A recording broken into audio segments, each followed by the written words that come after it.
Ladies and gentlemen, welcome back to the channel. Let's talk about a couple of things.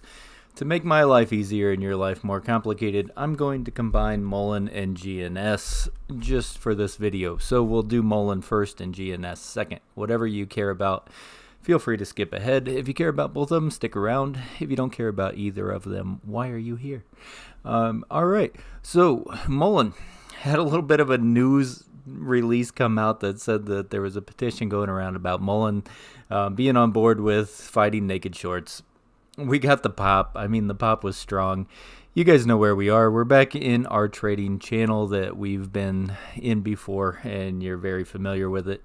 Just continue to watch how it moves from there, right? We got our 25 to about 28 cents, and then we got that 28 to 33 cents that kind of gives us a hang up. And then ultimately we're trying to just break out of there, out of that 28 to 33 cent. We have our trend line coming down over our heads. We have quite a ways to go to break out to even act like we're going to start getting bullish and things are going to start turning around. Our yellow line down here is a long trend line from coming off of our lows with a couple of taps. So I got that down here as our safety net.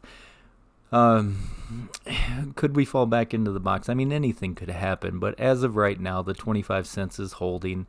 We got back on our shorter time frames, like 30-minute. At least we're back above our trend line that we've been bouncing off of on the RSI, which is a little positive. I mean, we got to take what we get right now. The 1 hour got into bullish territory, no doubt. That a little news article, I don't know if it'll go anywhere. And again, I told you I wasn't in muln for a short squeeze.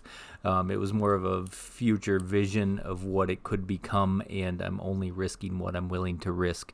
So keep that in mind with this play specifically. If you're taking your risk off, actively be trading that thing, watching your channels, and protecting yourself to the downside, because who knows what's going to become. And I mean, I would be a fool to say there's no naked shorts in muln, but we do know the float is insanely large, and we do have some reported, which would be a mediocre size. I mean, it's not big, it's not small, it's just like a fair size amount that's reported as far as the shorts go in muln. So don't give it too much hype and weight, but I mean, the report is out there, so we'll see, what DM wants to do with that.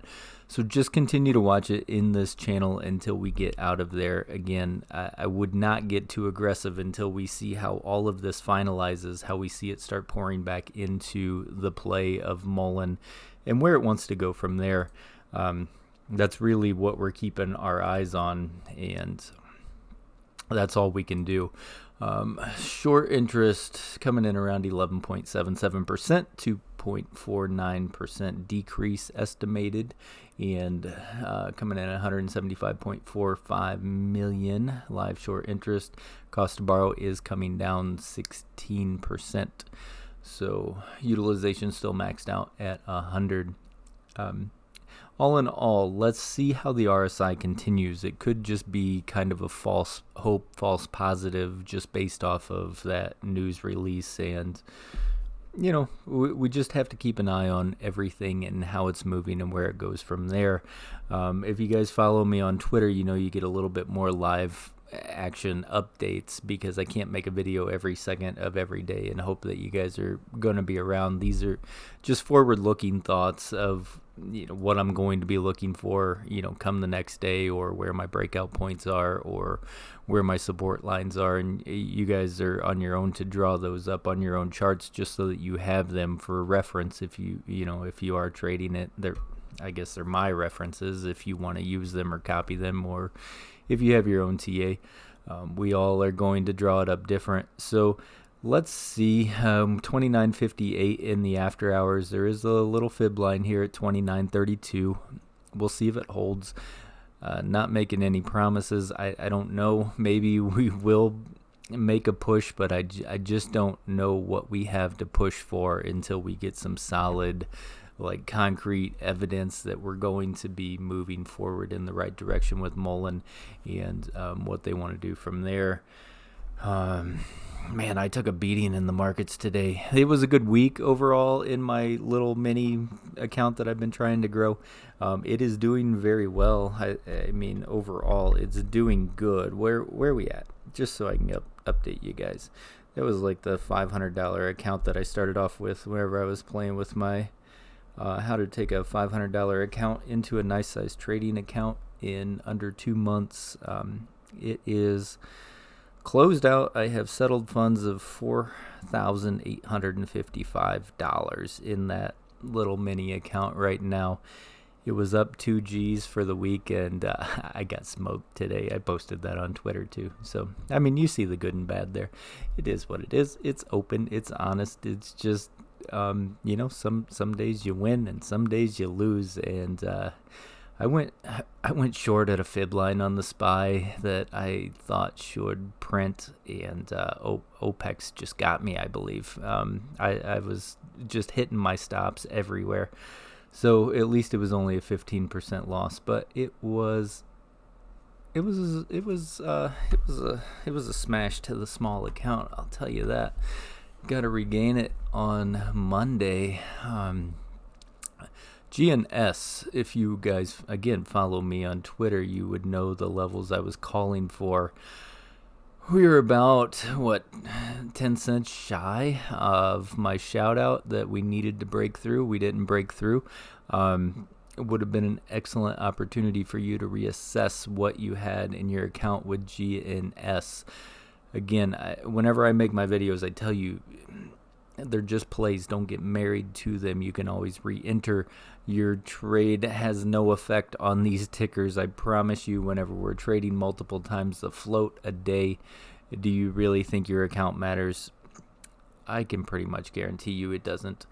So, to the upside, we need a break and hold, strong hold of $3.58. You can see that we have banged our head off of there several times. I don't just give you these levels because I pull them out of my butt. I kind of pull them out of my butt, but they actually mean something. So whenever you see yourself banging your heads off of them or not gaining your strength and basing above them, what does that tell you? It tells you I need to think about what I have in my position right now. It's not a diamond hand channel, guys. So I mean, if you are diamond hand, I don't care what you do. I don't tell you what to do. I just tell you the important levels. Do I think that you would have been way happier if you would have bailed at 550 and then considered possibly re-entering down here with a tight stop loss? Yes, I do think you would have been. In fact, you would have been $2 happier per share. But it is what it is at this point. You need to keep a close eye on it because I'm telling you, this is a very wide channel that could get cut through very quickly. Around 3.25 to the downside, and about 3. Is it 3.25? No, it's $2.31 to the downside. I mean, we are gaining some sort of traction a little bit at 280 roughly, give or take. It does look like it might want to form a flat top setup with a bullish triangle and make another push to the upside, but you're watching this $3.58 level very closely to see when and if it gains its strength. Volume profile does have a gap if we lose our lows that we've been bouncing off of around 286. We're going to be racing our way back down to this $2.31 line. So be watching it. I'm not saying it's over. I'm not saying it's done. I'm just saying as far as a trading channel, trading aspect goes, then that's the way we approach it, and you guys do what you want as far as your numbers go in your account. So let's look close. So I can see this working in the short time frame that we have going on right here. I'll zoom in. Here's your flat top setup that's forming, so it's kind of crunching in on it. Your buyers are stepping in ever so slightly sooner. Draw your trend line there. You don't want to see it lose this trend line. The RSI failed to get a higher high on the shorter time frames. You double topped off, which would make sense, right? You're still double topping off at this resistance line. The 30-minute has came down and cooled off, but still in bullish territory right now. Just kind of bebopping around, right? Same lows, same highs, which is kind of just settling you right in this area. Again, the RSIs have not totally given out, but at this point you need to see them break its way through $3.58 if you want to see continued momentum to the upside. And then there you're watching $5.58 in the immediate future. From there, about $7.63. But you have to, it's if this happens, then that could happen. So one step at a time, take out 358, take out $5.58, then take out $7.63. Otherwise, protect yourself. You guys are up several 100%. My account was up 975% at one point today, whenever we were in pre-market. So I know you guys are making money here. I know you're green, and I just want you to consider what you have. Don't be a bag holder. If for some reason all of this hype gives out and volume exhaustion happens at some point, things do they either go or they don't go, so just keep that in mind. But it was a beautiful day. I mean, you can't be mad at it. Overall, it was a decent gain on the day. Didn't hold all of the gains, but you can't expect anything to go straight up. Like I say, nothing goes straight up, nothing goes straight down, but at some point, you find your trend, and that's what it's doing right now. So find the trend. Don't be a bag holder. If you've made killer money, consider taking some of the risk off the table. Be smart about how you approach this one. But it's been a nice run. Again, they're just plays. They're trades. You make money by trading stocks, right? You don't make money by holding stocks. I mean, I guess you can in your long-term account for retirement forever. But if you're traders, you make money trading it. You don't make money sitting on it. So let's see what happens. We will go from there. I appreciate you guys. I hope you have a good weekend. Be safe, everybody. Make good choices. I got called out last time for acting like everybody's a degen, but hey, I don't know who I'm talking to. I just want to see you guys all come back. So I will catch you in the next video. If not over the weekend, definitely on Monday. I hope you had a good day in the markets. As always, stay golden, people, and may your accounts stay green.